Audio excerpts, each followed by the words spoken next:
Right, well, for those of you who don't know me, which is probably quite a few of you, so I haven't been turning that long. My name's Brian Flood. I've been turning, well, quite at the start of the beginning. I live in Stevenage in England, which is about 30 miles north of London, up the A1M. So I'm not far out of our capital city. Quite a nice place to live. Lived here for about 36 years now, I think. So I can probably say I quite like the place. Quite a nice place to live. Always grew up here, nice schools and all that. So that's good. Bit of my background, I'm actually a motor mechanic. I own a garage. Been running that for 30 odd years. Been in the motor trade for about 40 years. So we run that as a family business, me and my wife, and my youngest son actually works for us now. He's a fully qualified technician, MOT tester, does aircon, electrics, everything. We cover pretty much full spectrum of all the mechanical work and all that. But anyway, it's enough about that side of it. Just give you a little bit of background what I do, where I come from. Got into turning, or decided about 6-7 years ago. Boys were growing up. The eldest one was at university, the youngest one had learnt to drive, so nobody needed me at the weekends anymore. So I didn't need to run to football, didn't need to go to army cadets and run them here, there and everywhere. They were quite independent. So I thought, what do I do with myself? So anyway, one day I picked up Turning magazine and looked at that and thought, yeah, I could do some of that. I quite like that. Don't mind a bit of DIY and, you know, like sort of working with wood and stuff. So I thought, yeah, I'll go out and get myself a lathe and see what goes on. So as you do, got on eBay, looked around eBay, found myself a little cheap Axminster Perform, and £200 I think it was, and off I went. Had a go at turning. Destroyed a few things. It come with chisels and that, so I sort of just got to start, read a few books, and decided to just have a go myself. Then after that, something happened, one of those moment-changing, life-changing moments happened. The lathe got put to the side and I never touched it for about 3 or 4 years.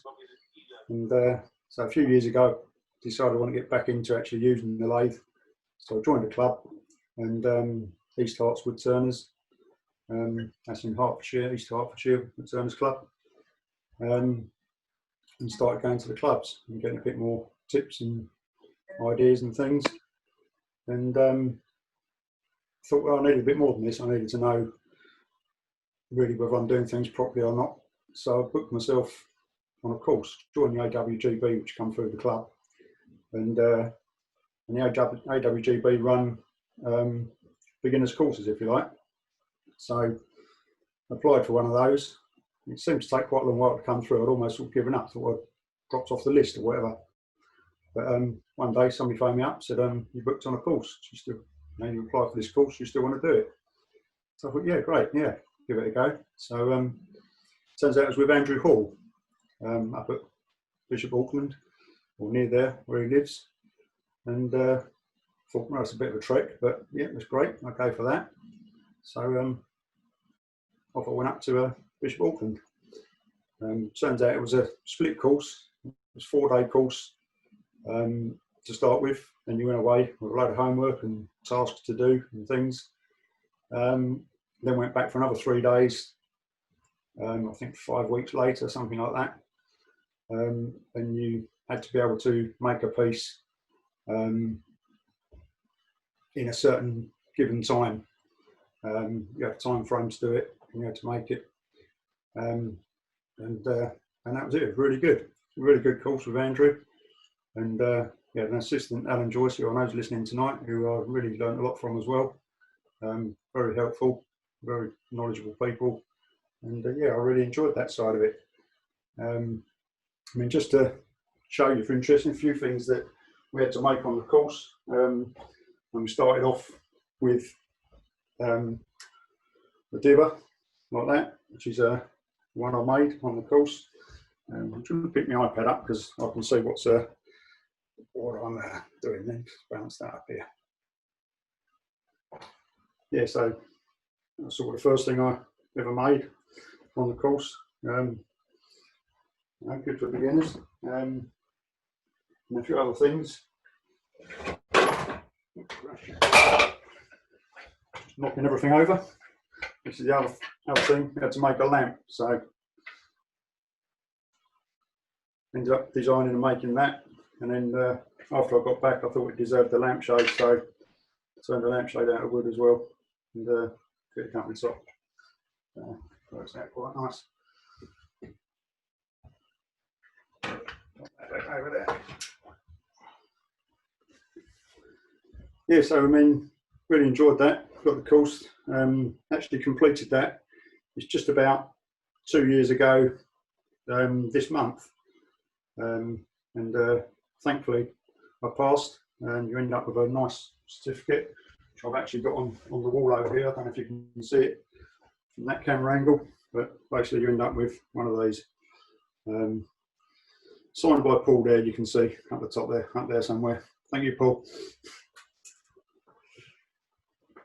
Oh.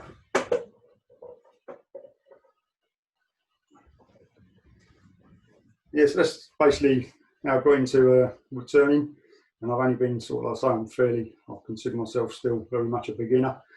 You know, I've only been doing it for, you know, seriously since I really passed the course a couple of years ago. So I haven't got any real specialities. What I sort of like to turn or like to do is natural edge things, or things with a bit of character in. I haven't really got into a lot of colour or anything like that, although I've tried it. I'll show you a few pieces that I've made in a minute. Yeah, I like to do sort of try anything really. You know, I see a lot of these turners do things and then sort of take it away and give it a go.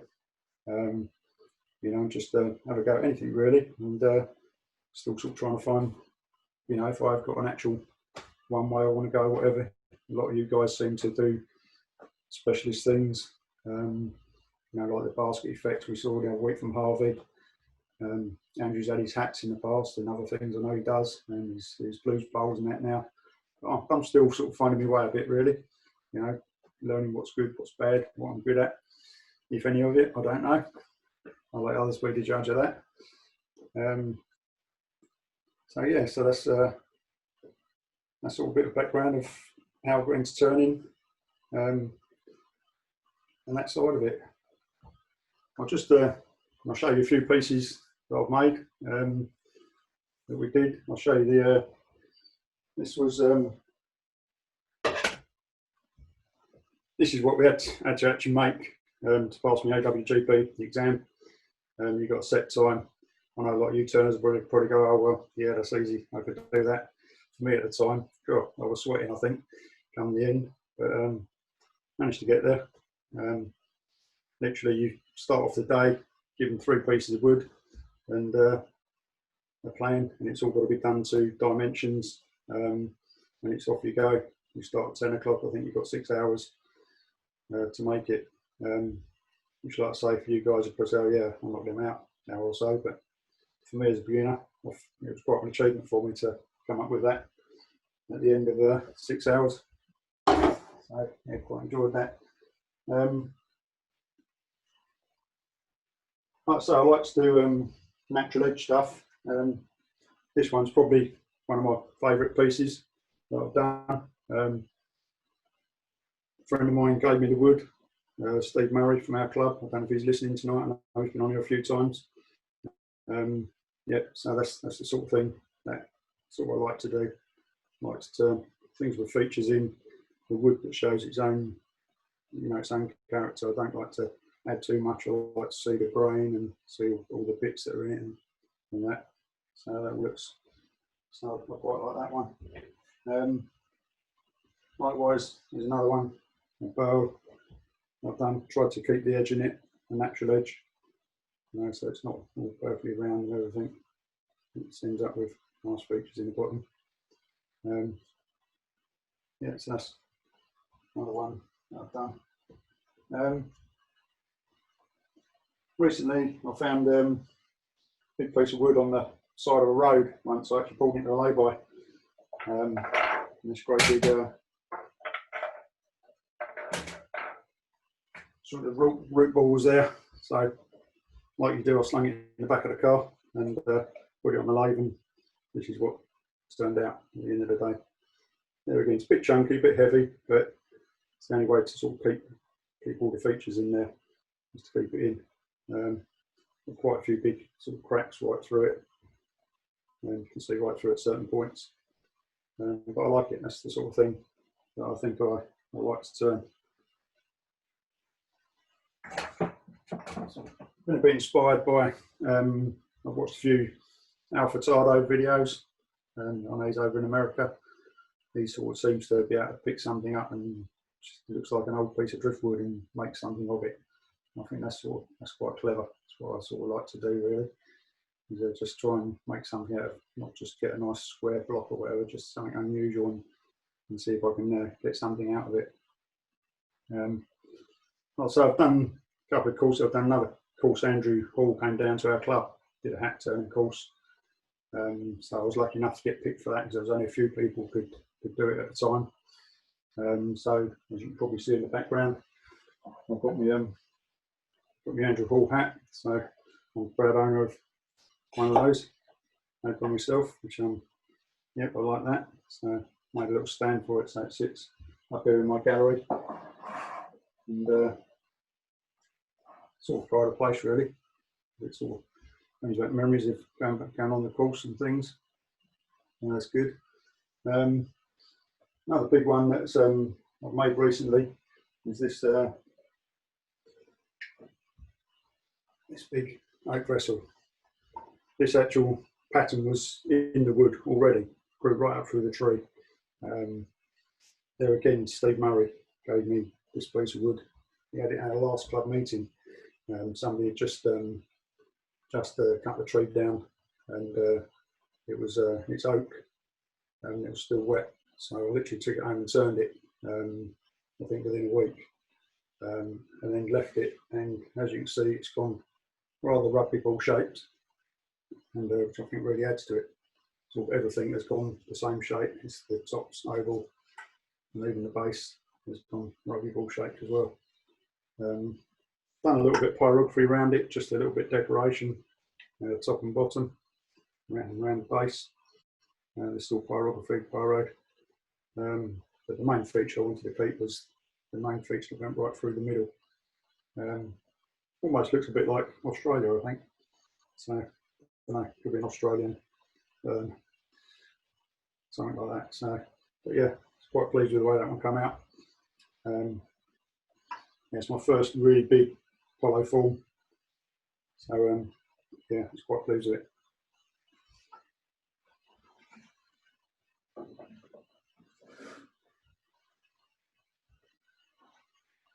Like I say, I've had to sort of try everything. Last year, I mean, Gary Lowe was at Wood Turning Weekender, so there's one for you, Gary. Just for know what you showed us how to make. A bit like it should work. There we go. It even works. Thanks for that one, Gary. Cheers. Yeah, inspiration taken from you last year. That was great. That demo as well. You know, like I say, there's a few other things sort of got into. I had a big piece of cherry a while ago, so there again, I thought I'd have a go with that. There again, it's a bit big and heavy, but it's followed out quite well. Sanded inside. Finial, I think, can't make mine up, a little bit chunky, but I tried to make it look the same shape as the bowl. Try and repeat the shape of the bowl, but I'm not sure if I like that or not at the moment. But it is there. That's it. So that's what I've done. A few other things. I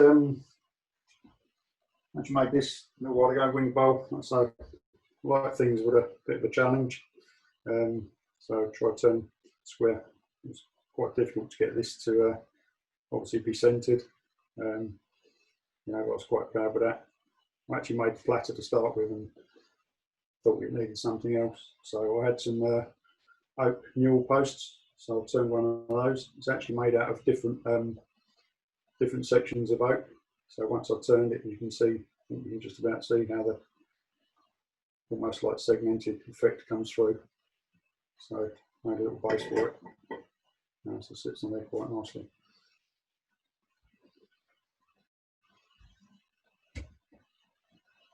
Also, I like the sort of features in, like the sportiveness or the sportive beach.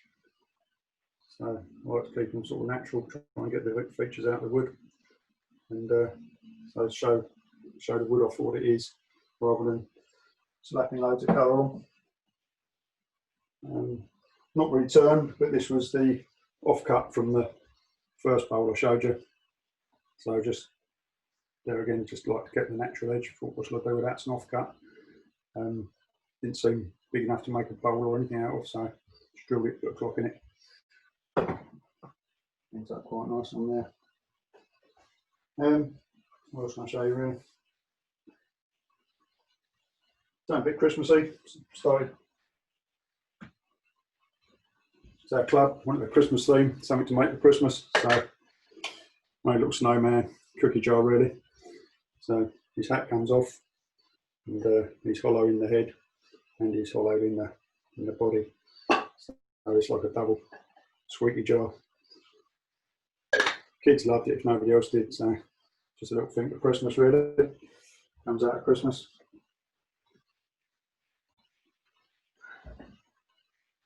Now we're going to have to play with a bit of colour and bit of colouring and beading. I first beaded the outside and I thought, well, I'll make a bit of a rainbow bowl out of it. But first time I think I put a bit too much stain on it. As you can see it come, I don't know if you can see that on the camera, come right through inside in the where the beading tool was deepest. So it's got rings around the inside as well of different colours, which is if it come through a bit more it would be quite nice, but it obviously only come through the angle grain, so it's you've got a bit of it and then miss a bit, got a bit, miss a bit. So I'm undecided what to do with the inside yet, but probably come up with something one day.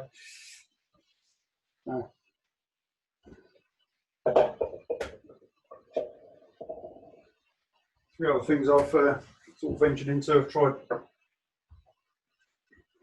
making one of these, which is like a nibble stand. If you have your friends around, made out of 3 different woods, and it all comes to pieces. The tops come off in the middle, and the base comes off as well. So, I think bottom wood's purple heart, then beech, and zebrano centre stem. And the top one's out zebrano. So they come out quite well, I thought. So yeah, we had another demonstrator come in. He was Mark Sanger. I think he did a demo day for us. So this is sort of a Mark Sanger pot. It's my first sort of lidded box I did with him. Was, yeah, went quite well, quite happy with. So yeah, it's that one.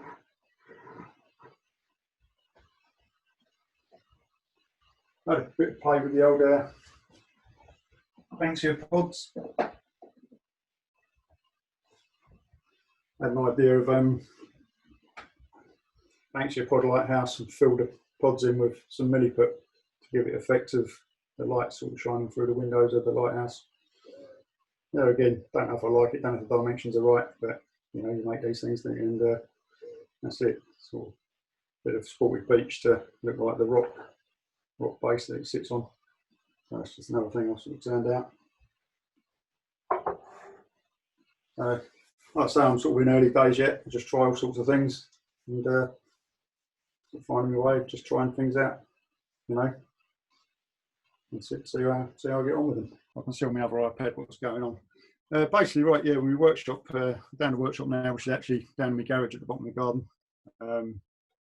The actual workshop area that I use for my wood turn is about 3.5 metres by 3.5 metres. It's sort of the back 2/3 of the garage. I don't know if you can see. Can you see this tarpaulin? Basically, there's a tarpaulin sheet across the garage, just to try and keep some dust at one end of it. It doesn't work. I plan to put wall in here, a stud wall and a window in it to let a bit more light in. So it's just a bit nicer environment to be in. But basically, yeah, I come into the main garages. Beyond this is out here, and I've come in through this tarpaulin. And this is the workshop. On the left-hand side, I think you can see, basically there's a rack there, load of wood. Most of it I've been given or collected from people who are selling up workshops and things like that. Where I've got a lot of my equipment from, I've actually bought up second-hand workshops. After on my first lathe, I said to you I had the Axminster Perform. When I was on the course with Andrew, I realised using his lathes how poor my Axminster Perform was. And I think after the first weekend of being on the course with Andrew, I came back and found my way to the tool post in Oxfordshire and bought myself a new lathe, which I'll come to in a minute, which I love. It's a brilliant lathe, but we'll move on to that. But for my other equipment, I've tended to buy up old people who are giving up and things like that. You tend to get a good deal. I was fortunate. One of the club members was giving up. He was moving house, didn't have nowhere for a workshop, and he was selling literally everything. Went round, bought bandsaw, drill press. I didn't want the lathe, but he was selling it as a whole lot, so I bought the lathe and sold it again on eBay, got some of my money back. Loads of wood, chisels, all sorts of things. And that's where a lot of this would come from originally. Only went round there to buy the equipment, and in the end it as well, I got no use for the wood, take that as well. At the time I had a Mitsubishi Shogun, I filled it up 3 times with equipment and wood. And paid the guy £1,000 and went away smiling. You know, good deal with a lot of stuff. So anyway, there, that's sort of my wood store. Moving round, you can see over there so I can see what's going on. Basic usual cupboards, just try and keep stuff clean. Socket sets, batteries, bits and pieces in there, electrical kits and wiring, whatever. This one's full of gaffer tape, which is always good for holding them poles together. And they're going to come apart when danger flying off the lathes and that. Various bits and pieces lurking in these cupboards. Moving around, we've got where are we? So that's in the picture. I'll just try and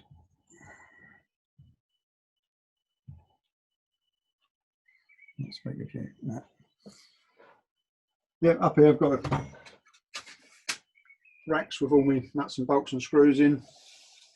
All the bits and pieces that we need while we're turning and things. Back of the bench, the various glues and what have you. Pots of pens and brushes that I use for oils and all bits and pieces there. I've got my sort of reference books that I go to. Phil Irons book. It's good reference book. I like that, Phil. Thank you if you're listening. It's nicely laid out. That book, and it's good point of reference. If you don't quite know what you're doing with things, I'll refer to that now and again. Over in this cupboard, I think I've got the pyrography kit. Hot glue gun, it's all tucked in there. I've got a little Dremel tucked in there as well. Haven't done a lot with that really. I know some of you guys are into your piercing and all that sort of stuff, but like I say, I've tried a little bit of everything, but haven't really settled with anything yet. So still finding my feet as far as that goes. This over here, this is my first turntable, as you can see that turns. I used to mount it on the lathe, and then there's a string out the bottom that makes it turn. I used to wire that up to put the lathe on the slowest speed, wind it around the headstock, and then I used to start the lathe up and it would rotate and I could film the pieces to put them on Facebook or whatever.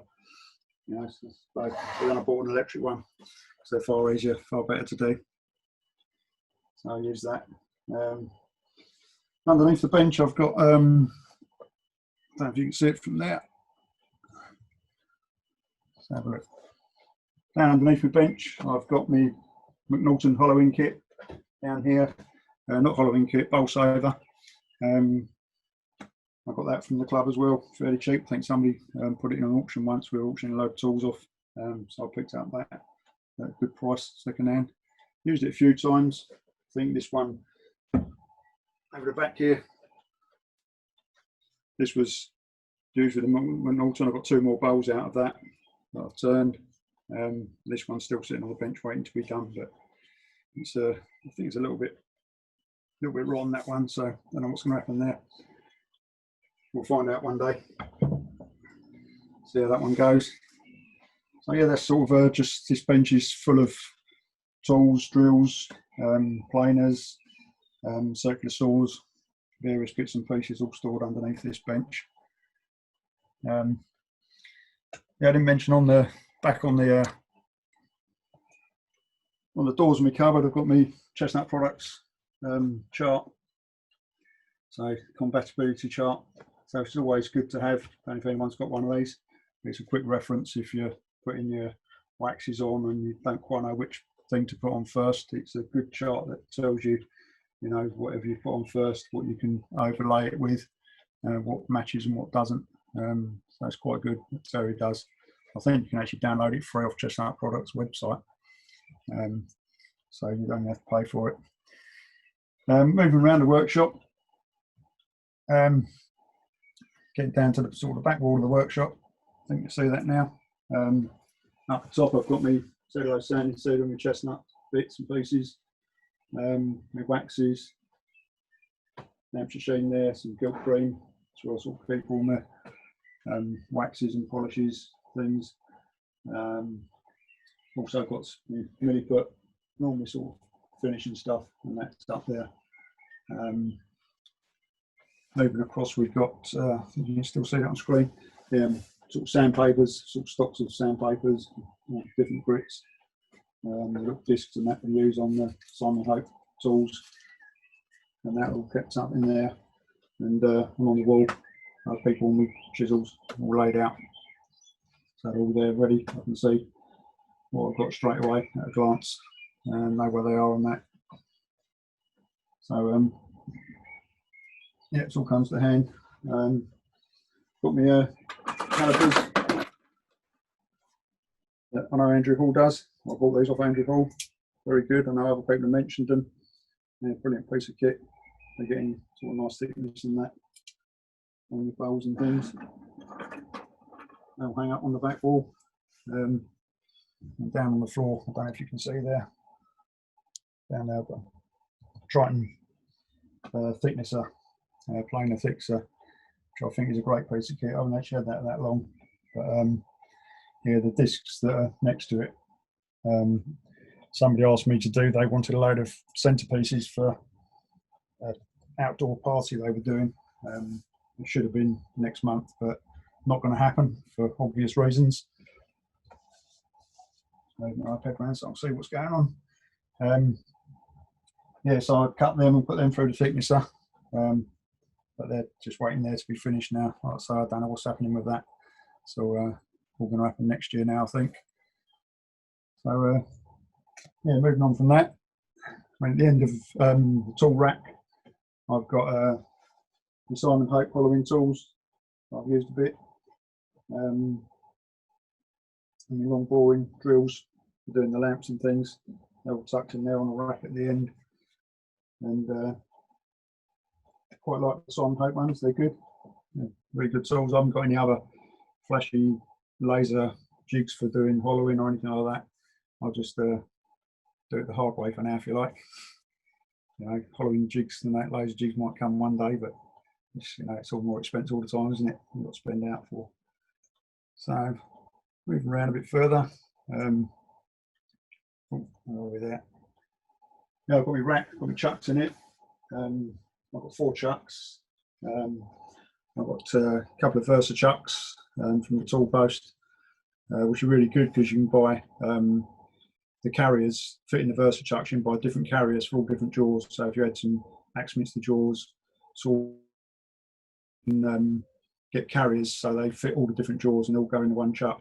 So you don't have to keep changing loads of different jaws for different chucks. You can use the same jaws in the Versa chuck, which I think is a pretty good idea, really. So I've got 2 Versa chucks. I've got a Record SC4, I think it is, which sort of pretty much covers everything I want to do. I've got 4 chucks in all. I've got an Axminster chuck as well. There again, I think I've got one of the chucks chucked in, for want of a better phrase, when I bought one of their workshop buyouts. Got lots of stuff like that, sort of for replying second-hand stuff. Tend to get a good deal. Underneath is loads of bits and pieces I use for you know, jam chucks and things like that. It's all slightly off cuts. I tend to chuck them on this shelf down here, and anything I need, there's always a little bits and piece there that, you know, might come in handy for jam chuck or whatever. And underneath, just some stock of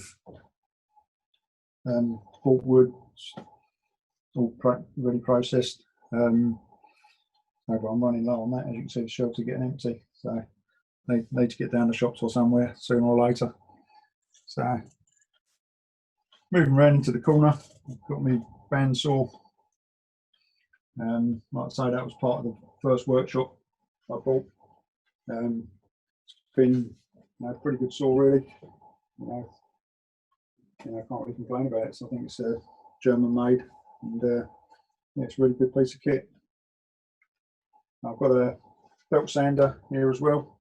I tend to keep it all up here, so if I bring the dust extractor over, then I can just plug dust extractor in to whatever I'm using, and yeah, away you go, use it all together. What I usually do when I'm using the dust extractor is, I don't know if you can see it on there, I'll just tip the camera down a bit. There's this bank of plugs down here, it's actually got a main switch on it. So I tend to, I've got the bandsaw plugged in there, I've got a belt sander plugged in there, and when I bring the dust extractor over, I plug the dust extractor in there as well. So once I've set everything up, I'll just turn the power on. Once I've set everything up, all I've got to do is hit one switch, and my light comes on, my bandsaw's powered up, and my dust extractor all starts at the same time. So then I'll do my cut. As soon as I've done, I'll switch it off. It switches everything off at the same time as well. So you haven't got to go around switching the dust extractor on, switching the light on, then switching the bandsaw on. Everything turns on at once, everything turns off at once. So just plug it all into one bank of plugs, and find that works really well. You can just turn everything on at once, everything off at once. And if anything does happen to anything, you can just shut everything down altogether, which I think's, yeah, pretty good. Works out quite well like that. So that's the way I tend to work things. Same when I come in the workshop, I've got a switch just as I come in the door,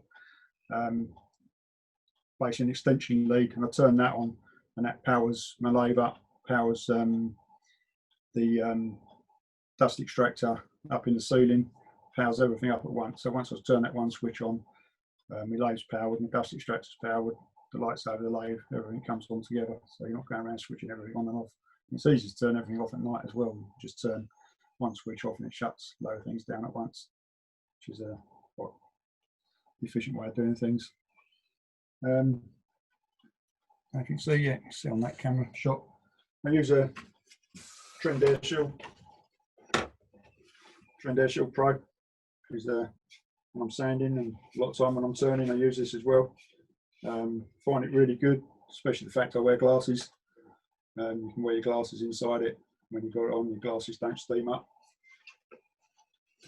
So I use that quite a lot. Keep it clean. Change the filters in it now and again. Keep it all going. Moving down my bench, you can see. Oh, a bit there. Yeah, basically I keep a lot of my tools on these magnetic racks, which is, there again, is quite handy to do.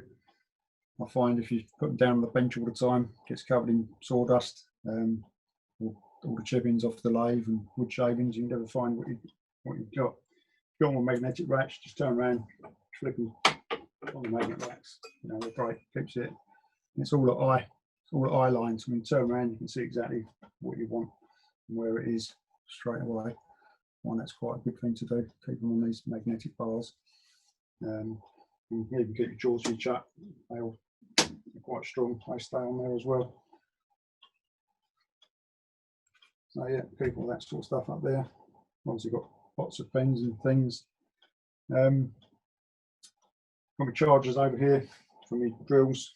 So I tend to, I'm doing bowls now, I tend to use the sander in the drills or power sand it. So I tend to use the rechargeable ones. So I've got these, the Ryobis, very good. They're interchangeable batteries. So with the Ryobis, you can buy just the batteries and you buy the tools, and each battery, same battery fits every tool in the large range. And I've also got smaller range as well with smaller batteries, which are a bit more manageable than just a tiny battery. So all I need is 2 chargers really, and that covers me quite a few bits and pieces. And that. And further down my bench, I've got my sharpening station. Basically, I've got a Wolverine jig on Axminster bench grinder, 6-inch grinder. I've got white wheel on the left and CBN wheel on the right hand side, which I find quite good. I've been reading a lot and looking a lot on the internet, and people sort of going on about the Sorby Pro Edge, which I'm sort of tempted to get, but you know, there again, it's another 400 or so pounds. But because although this is really good, people are sort of saying the Sorby gives you good repeatability. Perhaps somebody can tell me their thoughts on that a bit later. You know, whether they think they're good, bad, or whatever. But yeah, I'm worried about that. But basically, I've got my sharpening station here. I've made it so it clips onto the side of the bench. So if I'm using the drill press that's tucked in the corner, literally I can just pull this off, slide it up out of the way, and it clamp on somewhere else on the bench. I can still use it up there, just plug it into a different set of plugs. I've got the jig for the sharpening, stays in its little tube down here. So I'll just pull it out, set it up, and I'm ready to go. Goes back in its holder. I usually have it down this end of the bench, yeah, because I think it's slightly out of shot, but basically where I'm standing now is in front of the lathe. I'll show you in a minute. So when I'm working on the lathe, literally I've only got to turn around and I'm at my sharpening jig. So if I need to sharpen something, it's literally all I've got to do is turn around, sharpen it, turn straight back, and I'm back on the lathe. So that's quite convenient for that. Now, I don't move it very often, only really if I'm doing a lot on the drill press in the corner or it's in the way. If we're doing something on the drill press, then I'll move it up and use the drill. So I think that's it, sort of comes around to there. Under the bench I've got a vacuum pump, which I've run my vacuum chuck from. That sits nicely under the bench. What I've got to do is pull the hoses out from the gauge, and that actually reaches the lathe, and it hangs on the edge of the lathe, and I can wire that up to me vacuum chuck on the lathe. That all sits over there quite nicely, so it just stays under the bench there. So what I'm doing, I'm just going to move the camera back to the other end of the workshop, and then you can see the lathe and the other bits.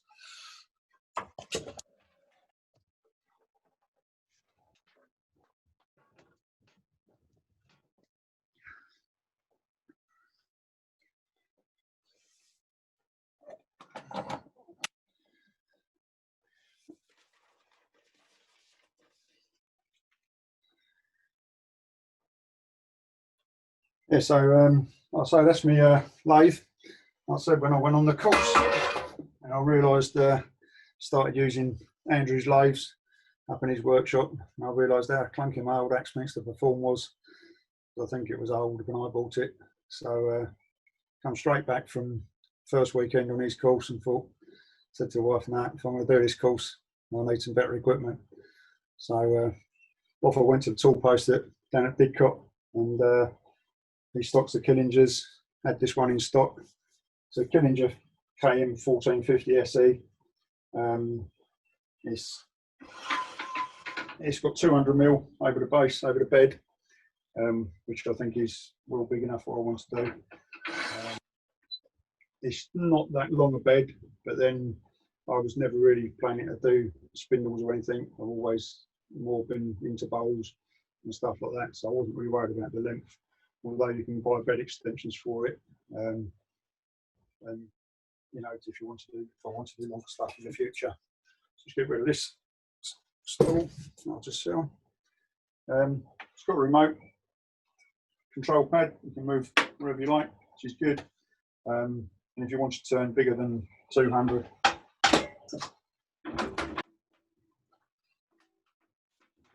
turn right out.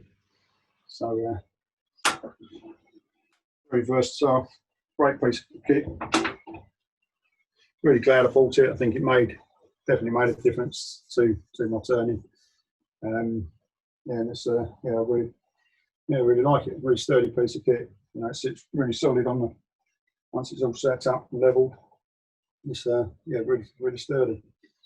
So yeah, around the back of the lathe, I think you're seeing shot yet. This is the dust extractor. Use the record RSD2. There again, I bought that second hand off somebody who was packing up. I think it was about 240 quid new, £800 for it. So it turned out a really good deal. That sort of stays there tucked in the corner. Unless I want to use it on the bandsaw, I'll just wheel it up. Like I said to the bandsaw, plug it in the same bank of plugs, and away we go with the bandsaw. And when I finish, move it back down here. And sits in the corner, and the hose goes around the back of the lathe, around to the dust extractor stand. I've got I think it's an Axminster. There again, come with the original kit. Just stands behind there, makes it quite easy, you know, to get to, because I can get to the back of it.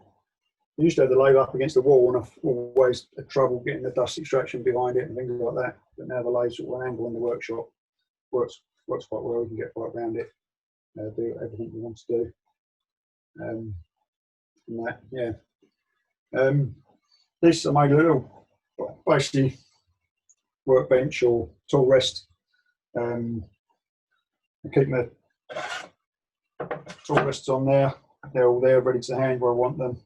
And once I'm doing started work, whatever I've obviously just get the shoes of I want. And they stay on there quite nicely.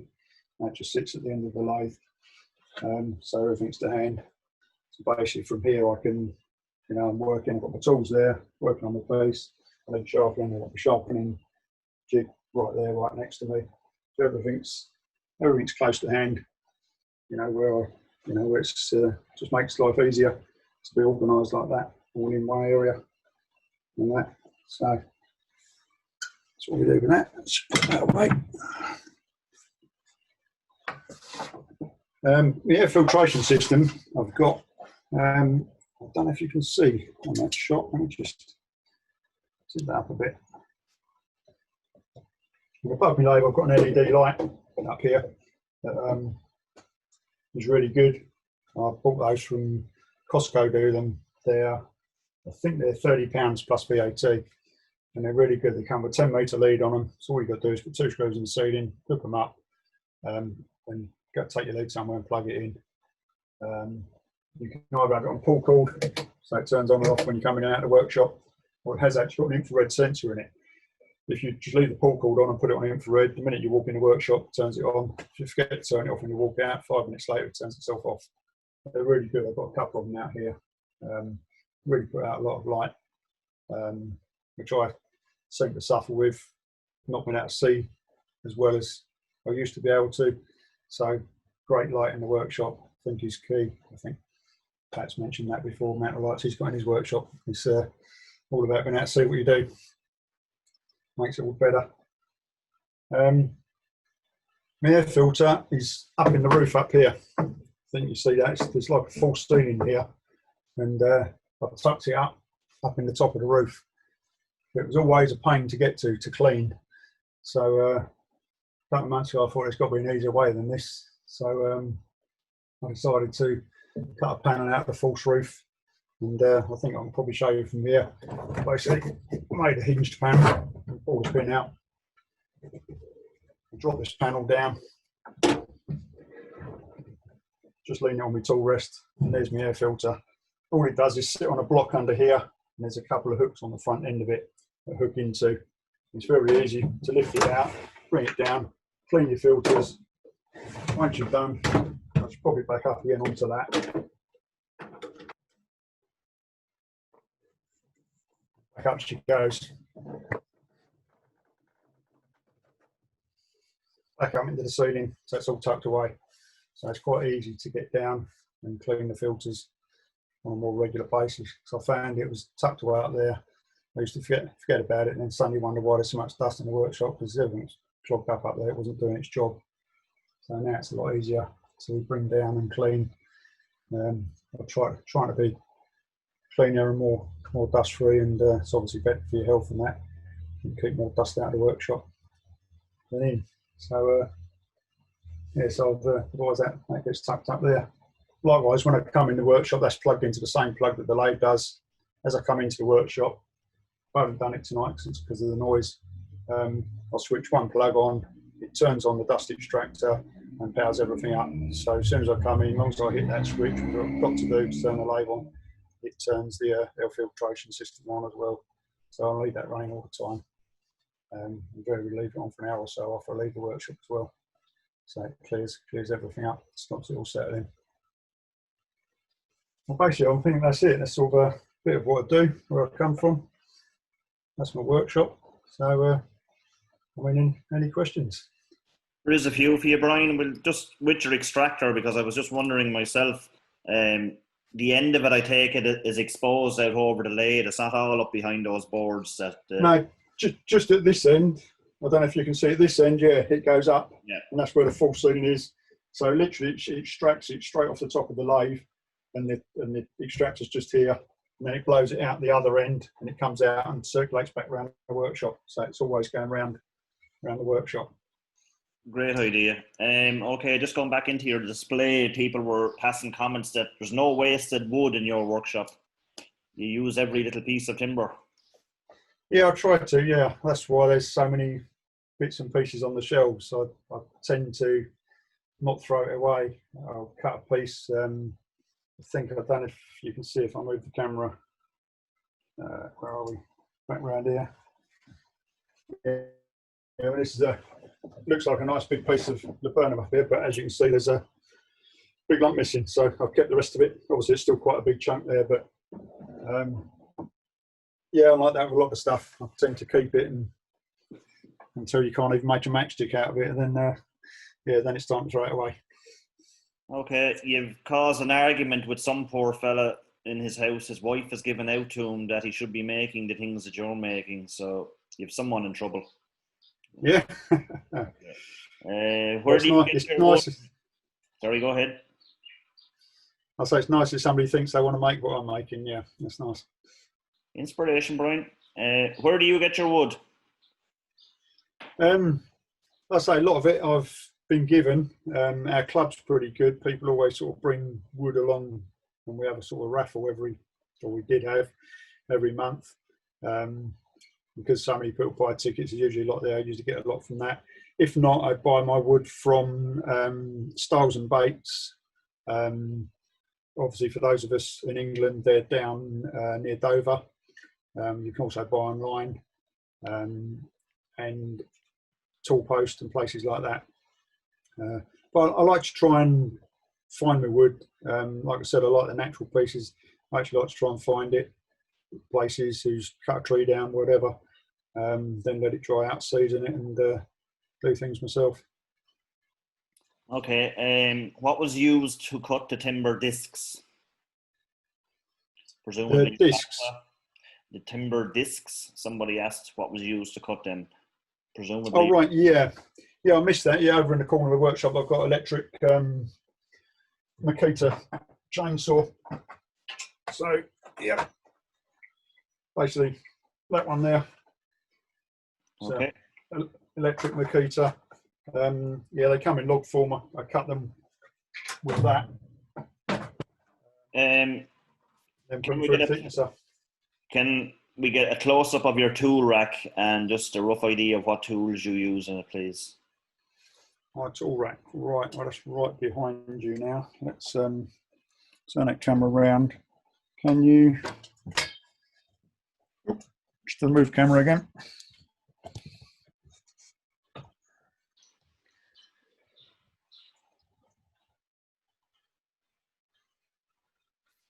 Can you see that now?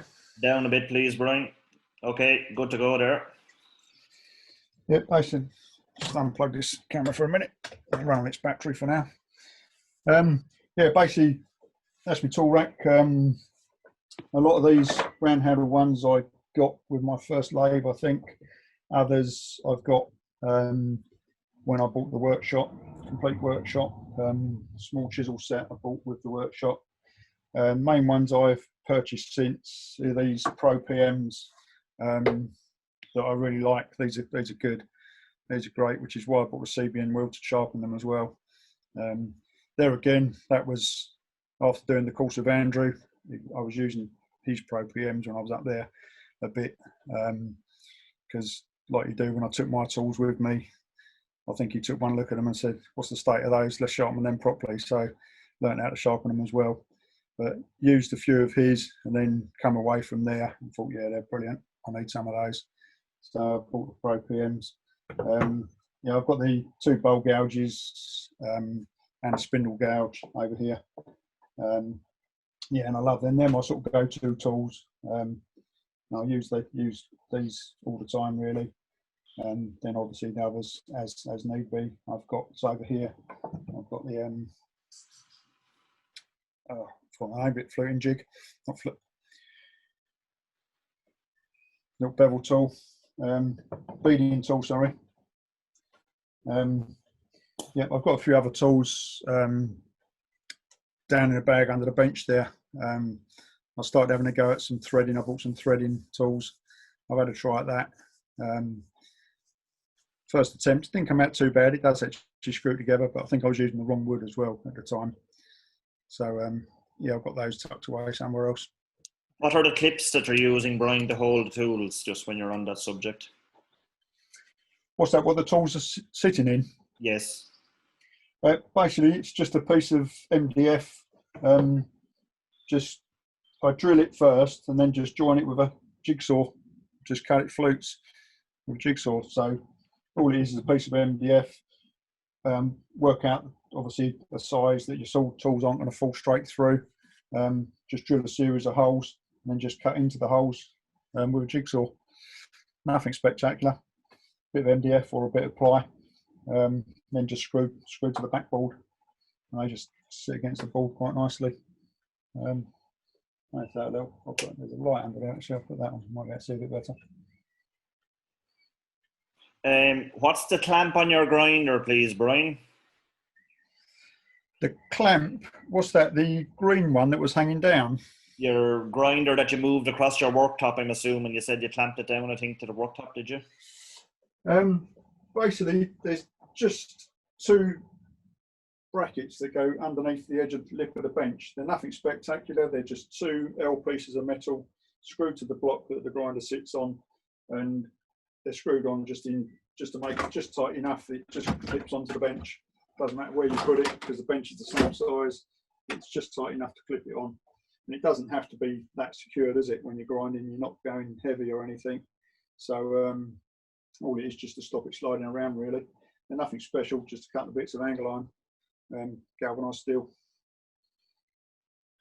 Okay,